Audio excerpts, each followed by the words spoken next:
앉아만 있어도 돈이 모이는 그곳, 세상에 하나뿐인 카페 빈센트에 오신 여러분 환영합니다. 안녕하세요, 빈센트입니다. 네, 카페 빈센트에 여러분을 초대합니다. 저는 처음 인사드리네요. 안녕하세요, 홍선입니다. 와. 와. 네, 안녕하세요, 선혜 씨. 그 방송 보시는 분들, 글쎄요, 깜짝 놀라셨을 분들도 있을 것 같은데 여러분들이 사랑하셨던 우리 성유미 아나운서가 중요한 방송을 또 맡게 되셔가지고 저희가 아쉽지만 보내드리게 되었습니다. 네. 그래서 뭐 그녀의 빈자리 더할 나위 없이 또 이분을 저희가 상고초려해서 모셨는데요. 저희 연합뉴스 경제TV에서 아침을 책임지고 있는 굿모닝 인포맥스의 홍선혜 아나운서가 저희 카페 빈센트에 합류하셨습니다. 네. 축하드립니다. 아, 고맙습니다. 네, 이렇게 네. 또 합류하게 너무 기쁜데 그런 거 있잖아요. 힙한 카페가 요즘 있다 그러면 네. 아, 저기 한번 가봐야지 이런 네, 생각 하잖아요. 네, 네. 카페 빈센트가 저한테는 그런 카페가 아니었나 아, 생각이 네. 듭니다. 이렇게 오게 돼서 너무 기분이 좋고요. 네. 앞으로 잘 부탁드립니다. 고맙습니다. 네. 아, 좋습니다. 준비된 멘트. 네, 준비된 멘트였습니다. 네, 고맙습니다. 네, 보니까 네. 어느덧 2월입니다. 맞습니다. 네, 1월에 생각보다 주식시장이 반등하고 있고요. 수많은 경제 전망이 무색할 정도로 가격 변수들이 전혀 다른 행보를 보이고 있는데 네. 여전히 시청자분들께서는 고민이 많으신 것 같아요. 자, 2월이 됐는데 앞으로 남은 한 11개월의 올 한 해를 어떻게 바라봐야 될지 저희가 어렵게 또 이 두 분을 모셨고요. 제 저 나름대로도 이분을 모시게 돼서 매우 좀 고무적이다라고 생각을 하고 있습니다. 아, 고무적이다. 굉장히 좋은 표현이고 굉장히 적확한 표현이라 생각이 듭니다. 네. 네. 이 두 분 바로 모셔보겠습니다. 어떤 분들이죠? 네, 대한민국의 금융시장의 후배들한테 네. 존경을 받는 두 구루를 모셨습니다. 이코노미스트 김한진 박사와 라이프 자산운용의 이채원 의장 모셨습니다. 안녕하십니까? 안녕하세요. 안녕하세요. 반갑습니다. 네. 와, 진짜 스승님들이 오신 거잖아요. 두 분 한 분씩 소개를 소개가 사실 필요 없는 분들이지만 시청자 여러분께 인사 한 말씀씩 부탁드립니다. 3프로TV 이코노미스트 김한진이고요. 만나 뵙게 돼서 반갑습니다. 저는 어느덧 자랑할 게 나이밖에 없네요. 아유. 네, 한 37년 주식시장에 몸담아왔고요. 네.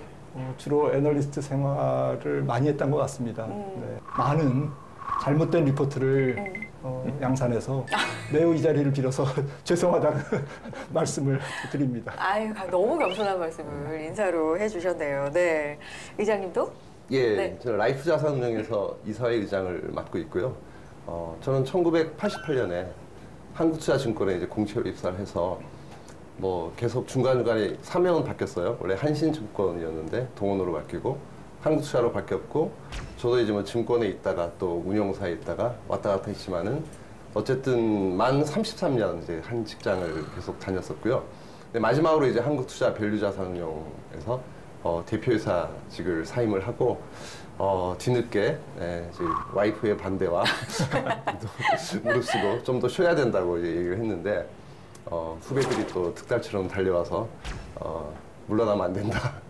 이제 뭔가 가치 투자의 패배로 보이지 않느냐. 여기서 좀 그만두면 그래서 좀 다시 한번 조그맣게라도 해야 되는 게 아니냐라고 네. 얘기를 하고 저도 좀 미진한 부분이 있어서 마지막에 저희가 사실은 10년 투자펀드를 론칭을 하고 성과가 괜찮았는데 2015년 이후부터 한 5, 6년 성과가 안 좋았습니다.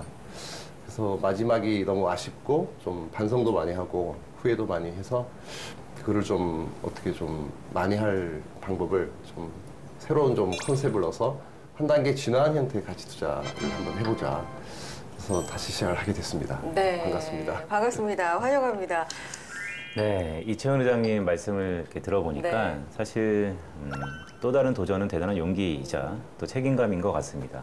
두 분은 항상 꾸준함의 대명사라고 저는 보고 있고요. 그렇기 때문에 따르는 후배들도 참 많은 것 같습니다. 맞아요. 어느덧 글쎄요, 이런 얘기하면 반백살 넘어서 무슨 퀴즈냐라고 하는 사람들도 있는데 그래도 여러 두 분을 스승님으로 모시는 분들이 있어서 저희가 깜짝스럽게 한번 조사를 해봤는데요. 맞아요. 일명 김한진 퀴즈, 또 이채원 퀴즈가 있다는 소문을 듣고 네. 한번 조사를 해봤는데 어떤 게 있었나요? 두 분께는 말씀을 저희가 안 드렸습니다. 맞습니다. 네, 깜짝으로 준비를 저희가 해봤는데 아마 좀 놀라지 않으실까 싶은데 저는 자기소개를 듣고도 느꼈던 게 역시 두 분은 클래스가 다릅니다. 자기소개만 하셨을 뿐인데 뭔가 역사가 나와요. 뭐 37년 경력에 88년으로 막 거슬러 올라가고요. 그러니까 이런 두 분이다 보니까 당연히 따르는 후배들, 존경하는 후배들도 굉장히 많은데 그분들께 나에게 김한진이란 나에게 이채원이란 이렇게 한번 질문을 던져봤거든요. 궁금하십니까, 두 분? 두렵습니다. 두려우세요? 아닙니다. 두려워하실 필요는 없고 먼저 이채원 퀴즈의 의견부터 네. 한번 들어보겠습니다. 나에게 이채원이란 어떤 사람인가? 나에게 김한진이란 어떤 사람인가? 여쭤봤는데 먼저 이채원 퀴즈의 답변입니다. 첫 번째, 예.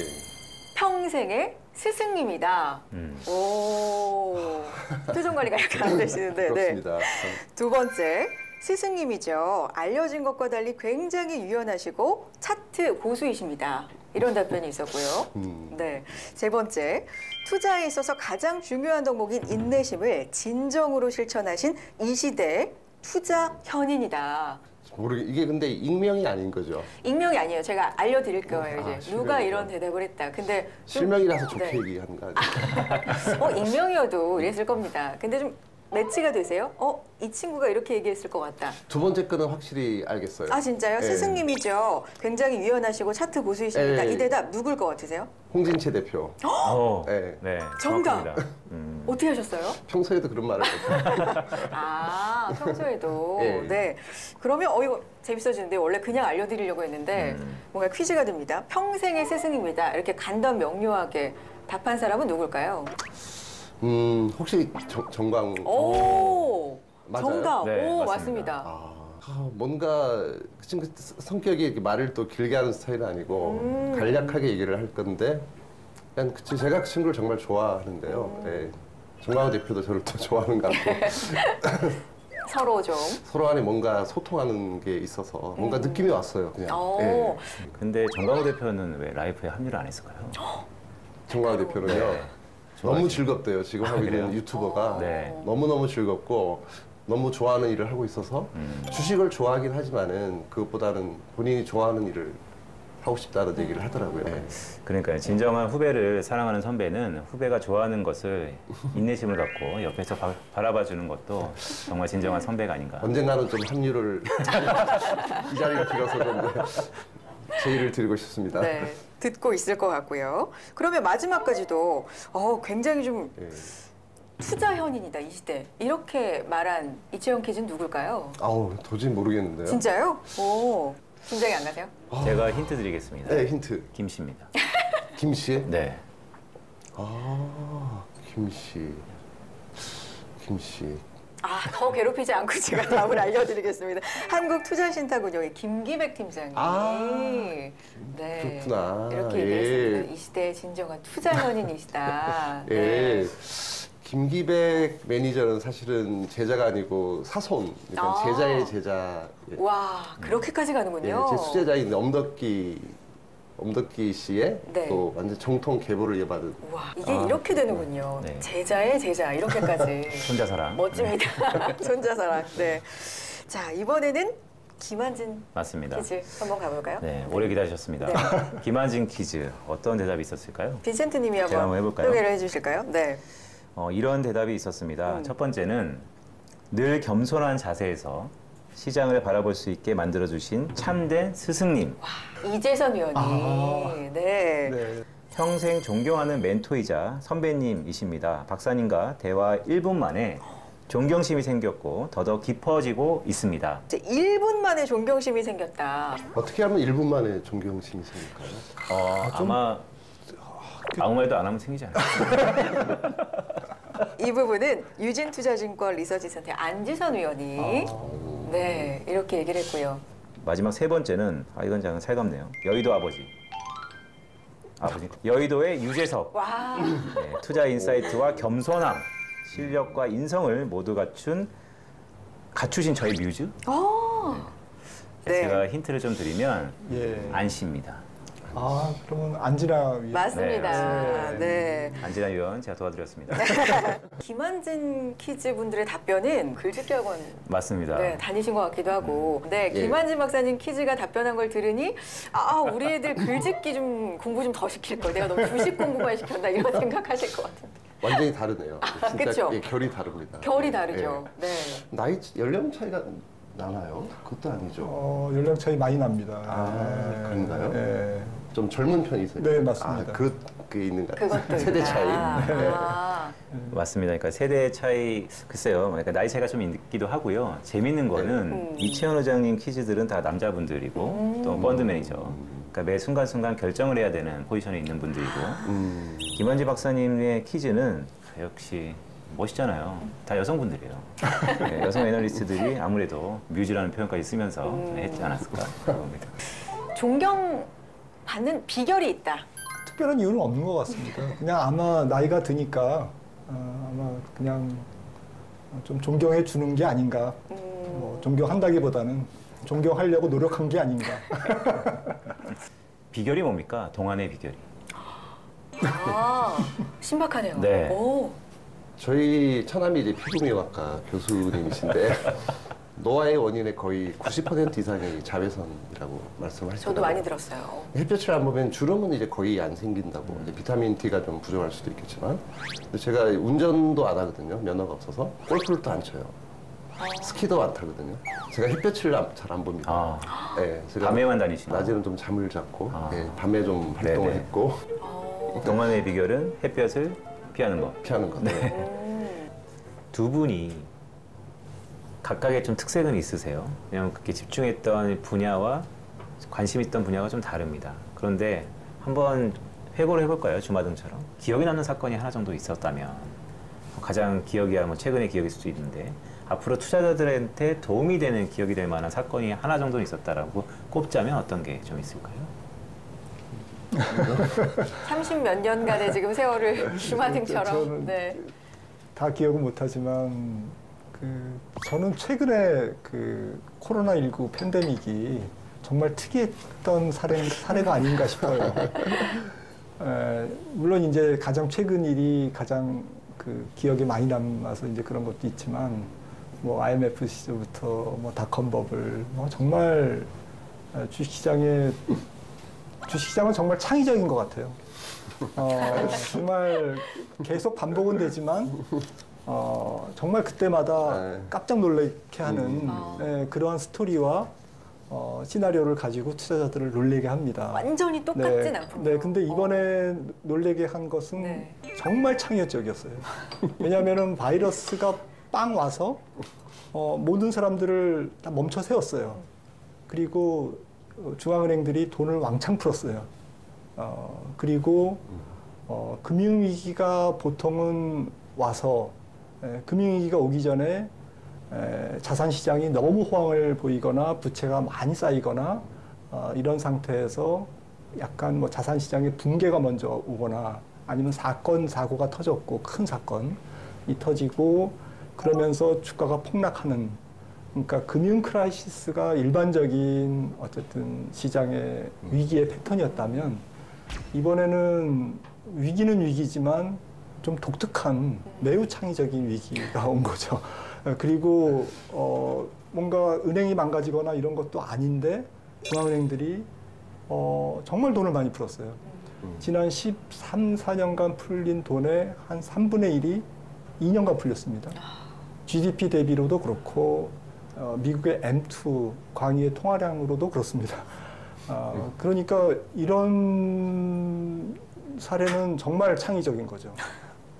자꾸 창의적인 왜 이렇게 웃음이 나오죠? 주식시장의 이제 주식시장의 경외감을 표현하는 겁니다. 그리고 자산 가격이 그냥 올랐어요. 그냥 팬데믹 터지자마자 사람들이 죽어가면서 계속 올랐잖아요. 재작년부터. 그리고 인플레도 오르고 지금 이거를 이제 수습하는 단계에 도달해 있습니다. 이런 거는 사실은 1910년에 스페인 독감 때 이후로는 없었잖아요. 네. 근데 그때는 전 세계가 글로벌화가 안 돼 있고 통합이 안 된 상태였고 물론 이제 바이러스는 다 우리나라에도 왔지만 금융시장이 통합이 안 됐고 이번에는 금융시장이 글로벌화 돼 있는 상태에서 이게 왔기 때문에 정말 100년 만에 한 번 올 수 있는 새로운 창의적인 네, 크라이시스고 거기에 대한 수습 과정이기 때문에 이거를 어떻게 전망해야 될지 저도 굉장히 당혹스럽고 조심스러워요. 저희가 역사적인 순간을 작년에 그 재작년에 또 살아낸 거군요. 그러니까요. 진짜. 와. 네, 네. 그러니까 이렇게 비유하시는 분도 많아요. 네. 그러니까 삼국지 좋아하시는 분들은 적벽대전처럼 모든 배를 다 쇠사슬로 묶어놨었는데 네. 코로나 역병이 모든 것을 다 불태웠다 하고 보시는 분도 있는 것 멋진 같고 표현이네. 네, 그거를 근데 다시 끊어서 과연 불이 안 옮겨질까에 대한 우려도 좀 있는 것 같고요. 어쨌든 코비드가 사실 보건위기가 매우 중요했다라는 거 이치현 의장님께서 먼저 배려하셨기 때문에 코비드를 먼저 말씀 주셨고 중복은 안 되고 네. 방금 말씀하시니까 창의적이라는 표현을 하셨는데 그걸 듣고 보니까 또 제가 요즘 쓰는 그 레프 톨스토이의 안나 카레니나에 네. 보면 유명한 구절이 나오는데요. 거기 보면 행복한 가정의 모습은 대동소이하지만 불행한 가정의 모습은 제각각 다른 모습을 가지고 있다라는 표현이 나와요. 그래서 상승장은 좀 비슷해요. 뭐 경기 좋아지고 유동성 늘어나고 하면서 뭐 이렇게 좀 올라가는데 하락장은 너무 다른 거예요. IMF 외환위기 때는 우리만 안 좋았고 글로벌리가 아니고 코리아만 그랬었던 거고 대부분. 그 다음에 이제 리만 사태는 또 글로벌 금융위기가 한번 또 크게 왔었고 그 외에 이제 뭐 설마 코로나로 주가가 이렇게 하락할 줄은 정말 꿈에도 생각도 못했던 일이 벌어졌고 전쟁 또 인플레이션 뭐 처음 겪었고 하락장은 모습이 다 다르더라고요. 스펙타클하네요. 네, 정말. 너무 달라요. 네. 근데 저는 이제 저한테 가장 인상 깊었던 시기를 물으면 저는 무조건 닷컴 버블일 수밖에 없고요. 네, 가장 고통스러웠던 해였고 모두가 회피할 때 저만 불행했던 시기여가지고요. 그때 뭐 국내 유일한 가치주 펀드여서 네. 제가 만든 게 이제 한국 최초의 가치주 펀드라서 그 저만 이제 가치주를 담고 이제 왜냐면 약관상 이렇게 안 사겠다고 해놓고 살 수는 없으니까 그거 지켜야 되는 거잖아요. 그래서 99년에 소위 밀레니엄 버블이라고 하잖아요. 그게 1000년에 한 번 오는 Y2K라고 기억나시죠? 그래서 그게 보면 1999에서 맨 앞에 일자가 2로 바뀌잖아요. 그쵸. 근데 기존의 컴퓨터는 이걸 인식을 못 할 거야. 다 고장 날 거야. 그래가지고 이거를 재벌집 막내들에서 나오죠. 그래서 이게 컴퓨터를 다 교체를 해야 된다는 거예요. 그래서 뭐 그 관련주들이 뭐 어마어마하게 올랐고 아무 일도 없었습니다. 결과는 아무 일도 없었고 그래서 이제 급락을 했었는데 그때 이제 주도했던 게 이제 SK텔레콤, KT 같은 뭐 통신주, 통신업종도 있었고 대부분 이제 기술주, 장비업종들이었는데 뭐 LG정보통신 이런 종목이었는데 KT가 그때 이제 20만 원까지 갔었고요. 1999년에 지금 3만 원이고 SK텔레콤은 이제 50만 원까지 갔다가 한 25만 원 정도에서 이제 또 분할 합병되고 해서 사라졌는데 그러면은 SK텔레콤은 이제 20년 만에 반토막이 왔는데 근데 그동안 이익은 어떻게 됐을 것 같아요? 주가가 반토막 날 동안. 엄청나게. 이익이 줄어서 반토막 났을 것 같으세요? 아니면 이익은 늘었을 것 같아요. 이익은 12배. 이익은 12배 늘었는데 주가가 반토막 났고. 네. 그래서 이제 성장도 수치하기가 좀 어려운 거죠. 미래 성장 가치를 얼마나 반영시켰는지 참 이게 어려워요. 근데 사람들은 이익이 한 20배 늘 줄 알았던 거죠. 그랬으면 이제 본전, 이 주가를 유지했을 거고 이익이 3, 40배 늘었다면은 주가가 훨씬 더 올랐을 거고 근데 이익이 정말 많이 늘었는데도 주가가 못 오른 이런 케이스. 근데 그때가 이제 제일 인상에 남는 거는 이런 주식들이 주가는 계속 올라가는데 저는 이제 그런 주식은 없고 뭐 롯데칠성, 아모레패시픽, 뭐 삼성화재, 삼천리 이런 것만 들고 있으니까 코스피는 올라가는데 제가 가진 주식은 떨어지는 거예요. 그래서 그때 1998년 12월에 펀드가 론칭돼서 1999년 이제 9월 정도까지 수익률이 9개월 만에 이제 127%까지 나가지고 그때 뭐 인생의 가장 화려했던 시절 짧은 기간 동안 뭐 매일 기사에 나고 이채원 펀드 수익률 1등 기사 나다가 3개월 만에 이게 127 갔던 게 87까지 떨어진 거예요, 누적 수익률이. 근데 이제 100% 수익 났다니까 돈이 몰리잖아요. 근데 그때 가입하신 분들은 마이너스 20%가 나버린 거고 3개월 만에. 근데 코스피는 한 10% 올랐고. 그러니까 사상 유례가 없는 최악의 성과가 난 거예요. 근데 코스피 대비 30% 언더퍼폼을 해버렸으니까 그거 거의 유례가 없는 펀드였고 거의 뭐 온몸에 병 나고 죽을 뻔하고 이랬는데 그때 이제 롯데실성을 뭐 10만 원에 샀는데 이게 계속 빠지는 거예요. 9만 원 가고 또 더 사고 8만 원 가면 또 더 사고. 근데 7만 원 가니까 이제 못 사겠더라고요. 겁이 나가지고 이게 혹시 내가 모르는 악재가 있나?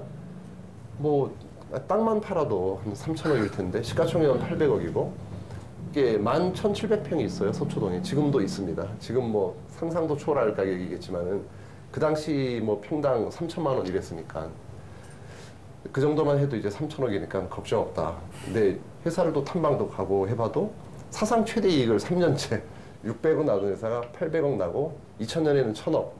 사상 최대 이익이에요. PR은 0.87. PBR이 아니고 PR이 0.87이니까 그래서 뭐 확신을 가지고 계속 더 샀어요. 7만 원에. 근데 6만 원까지 가는데 그날 한 주도 못 샀죠. 너무 겁이 나가지고.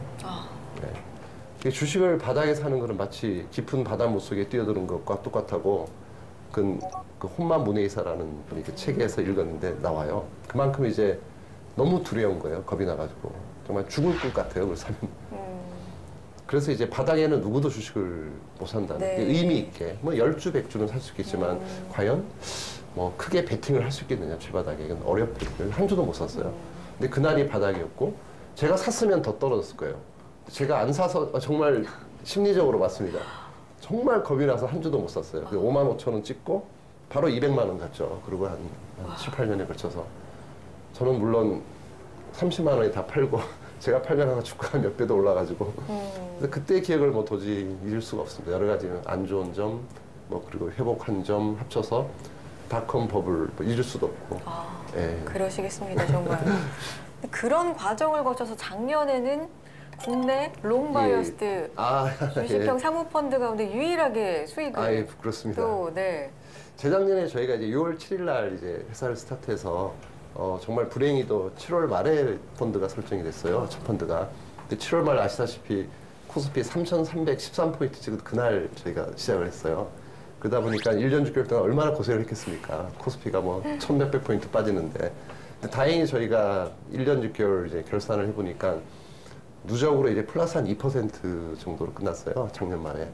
그래서 코스피보다는 한 뭐 33% 정도 이긴 것 같아가지고 그 시절 좀 언더폼한 걸 많이 했나 싶은 생각도 들고 다행이라는 생각이 듭니다. 근데 뭐 저희가 잘한 건 아니고 운이 따른 거고요. 사이클이 성장주 일변도의 사이클에서 좀 가치적으로 조금 하반기부터 좀 변화가 생긴 거고 이게 돌고 도는 거니까 99년에 닷컴 버블이 이제 심하게 와서 저희가 고생을 했지만은 사실 2000년부터 2013년까지 13년 동안 밸류 사이클이었어요.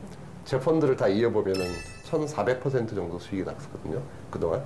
근데 코스피는 100%밖에 안 올랐어요. 근데 1,400% 수익이 났는데 문제는 이제 2014, 15, 16, 17, 18, 19까지 계속 이제 그 고점을 못 이겼어요. 코스피는 올랐는데. 그래서 이제 굉장히 좀 고전을 했던 거고. 그 사이클이 이제 다시 이제 온 거고. 그냥 과거에 안 좋았으니까 뭐 좋아지는 뭐 이런 느낌이고 형세가 일로 바뀌었다. 좀 가치주. 형세로. 네, 산전수전 다 겪은 저희 선배님이 말씀을 쭉 하시는데 완전히 제가 동화돼가지고 간접 경험한 것처럼 마치 막 재벌집 막내 아저처럼 그때 뭐 그런 게 있었지만 그러셨을 것 같다. 심리적으로도. 네, 왜냐면 너무 겁이 나서 도저히 손이 안 나가더라. 그 타이밍에서는 네, 저도 조금은 좀 이해가 갔던 그런 순간이 아닌가라고 싶습니다. 네, 시장 얘기 좀 해볼까요? 네. 주가는 어닝의 프락치라고 하는데요. 요즘 시장을 보면 아닌 것 같아요. 왜냐하면 기업에 대한 전망, 그러니까 어닝에 대한 전망은 거의 침체를 반영하고 있는데 주가는 계속해서 상승을 달리고 있습니다. 도대체 이 현상이 왜 일어나는지 진단을 좀 부탁드리고 싶어요. 주식의 선행성 이런 거 아닐까요? 과거 사례를 보니까 저희가 좀 미국 사례를 좀 연구를 했어요. 연구를 하니까 과거에 11번의 리세션이 있었더라고요, 미국에. 11번의 리세션 동안 정말 의외인 게 주가가 몇 번 하락했을 것 같으세요? 11번의 리세션. 11번의 리세션 동안. 기간 동안. 네, 기간 동안. 그 초입이 아니고 기간 동안. 기간 동안, 의외로 이게 하락한 횟수가 많지가 않아요. 2회 정도고. 9번은 주가가 올랐더라고요. 크게 오른 해도 있었고. 그 주식의 선변성이 무서운 거죠. 그러니까 미래를 이미 반영해 버린 거고. 지금 실적이 안 좋다고 하는데 내년엔 좋아질 수도 있잖아요. 올해는 안 좋아도. 그런 게 이제 반영됐을 수도 있고. 근데 최근에 1월 상황은 좀 작년 연말에 너무 과하게 좀 하락을 했잖아요. 뭐 프로그램 매매 같은 뭐 배당 차익 거래에 왔다가 다시 뭐 되팔고 나가고 이런 과정 때문에 그래서 좀 반작용 정도가 좀 작용한 것 같고 이게 올해 한 해를 대세를 가름하는 흐름은 아니다라고는 보고 있어요. 다소 좀 단기적인 흐름 아닌가 그냥 어느 정도 과했던 것이 좀 정상화되는 과정이다. 저는 그 정도로 좀 보고 있어요. 주가는 일단 선반영이 됐다. 그리고 단기적인 되돌림이 좀 있는 것 같다라는 말씀을 주셨는데 그런 조심스럽게 조망을 해본다면, 전망을 해본다면 앞으로 이런 흐름이 단기적이라는 말씀을 좀 주셨기 때문에 여쭙니다. 올해 한 해 계속 반복될까요? 아니면 이제는 약간 트렌드가 좀 있을까요? 전망은 뭐 맞은 적은 없지만 말씀은 드리겠습니다. 제가 10번 얘기하면 8번 틀렸고요. 예를 들면 지수 같은 거는. 그래서 제가 이거를 제가 얘기한 거 반대로 하면 이제 거의 맞는데 또 가끔 맞추니까 이게 또 전혀 도움이 안 됩니다. 그래서 지수를 말씀드리긴 뭐하고 과거 사례를 이제 좀 연구를 해봤어요. 저희가 왜냐면 우리가 처음 겪었잖아요. 저희가 겪어본 하락장이 뭐 IMF, 뭐 구제금융이 있었고 리만 사태, 글로벌 금융이 있었고 또 최근에는 코로나, 뭐 전쟁 등등 이유가 있었지만은 이 인플레이션은 한 번도 못 겪어봤죠. 제 세대도 못 겪어봤고 여러분들 세대는 다 마찬가지일 거고요. 근데 이게 보면 미국 사례를 볼 수밖에 없어요. 그렇다 보니까 이제 1920년대 뭐 대공황 때 있었고 그 후에 50년도에 이제 73년도 그때 1차 오일 쇼크가 있었고 그때 유가가 전년 동기 대비 75% 상승을 했고요. 그 당시 S&P가 이제 48% 하락을 했습니다. 1년 만에. 하락을 하고 재밌는 거는 그 다음에 또 73% 반등을 합니다. 바로 75년에. 근데 반등하는 구간 동안 미국의 경기가 최악이었다는 거죠. GDP 성장률이 마이너스였거든요. 근데 경기는 너무 안 좋은데 주가는 계속 올랐어요. 근데 73% 반등을 해서 8년간 횡보를 했더라고요. 그 8년 횡보하는 동안 이제 어마어마한 이제 가치주 장세가 이제 벌어진다는 사실이었고, 마침 또 니프티 피프티 거품이 딱 꺼지는 시기였어요, 그때. 지금 상황이랑 너무 비슷해서 저희가 그쪽을 많이 공부를 했고요. 근데 그때 상황을 보면은 반등한 계기가 역시 인플레이션이 꺾이면서. 근데 인플레이션이라는 게 이제 증가율로 나오는 거잖아요. 그러니까 뭐 작년에 10%였어도 올해는 3, 4% 정도일 거잖아요. 근데 물론 10% 오른 상태에서 3, 4%니까 이게 유지는 되는 거예요, 인플레이션이. 다시 꺾이고 이런 건 아니지만. 그렇지만 심리적으로는 어쨌든 우리가 체감하는 건 아, 이게 좀 꺾였구나, 증가율이. 뭐 소위 전년 대비, 전월 대비, YOY나 MOM은 꺾인 거잖아요. 그리고 뭐 페드가 더 이상 금리를 올릴 것 같지는 않다. 이런 컨센서스가 형성되는 날이 오겠죠, 올해 안에.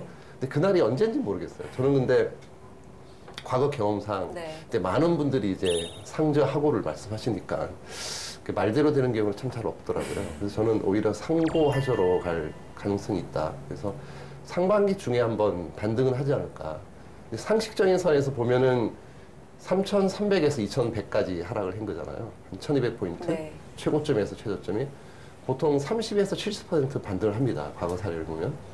한 50% 반등한다고 보면 한 600포인트.